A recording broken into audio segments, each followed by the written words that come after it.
Meron ka ng magandang halaman, meron ka ng CO2, at meron ka magandang substrate. Pero malabo pa rin ang tubig ng iyong aquarium at namamatay pa rin ng iyong halaman.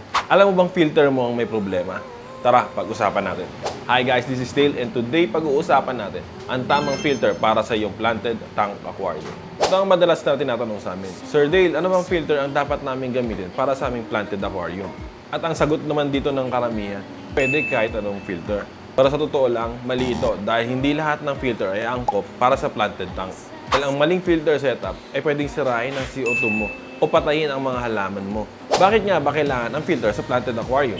Una, kailangan mo munang malaman kung bakit espesyal ang filter para sa isang planted aquarium. Sa planted aquarium, ang filter ay may tatlong pangunahing trabaho. Una, ang biological filtration. Dito, ang beneficial bacteria ay nagko-convert ng ammonia to nitrite. Pangalawa, mechanical filtration. Ito ang nagtatanggal ng debris sa tubig ng ating aquarium. Pangatlo, ang water circulation.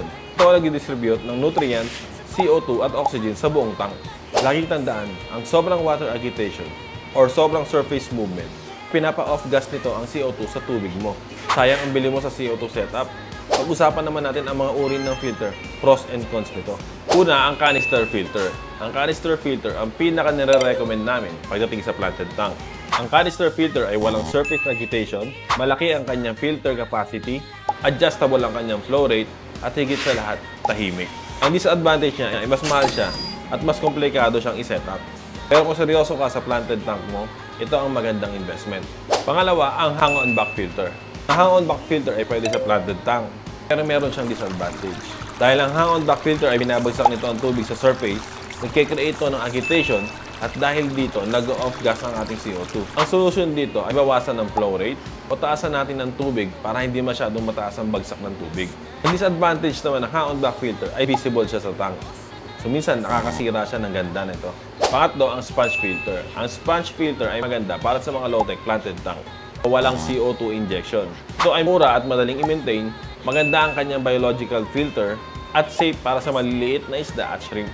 Pero kung may CO2 injection ka, hindi ko recommended ang sponge filter para sa'yo. Dahil ang air bubbles ng sponge filter ay nagkikreate ng agitation sa surface. At nagagas off dito ang ating CO2. Kaya para sa mga CO2 injected tank, hindi ito ang tamang choice para sa'yo. Pang-apat, ang internal filter. Internal filter ay hindi namin nare-recommend para sa planted tank. Una, maliit ang filter capacity niya. Pangalawa, nakikita siya sa loob ng tank. Nakakasira siya sa aesthetic ng ating aquarium. At pangatlo, hindi siya effective para sa malalaking planted tank.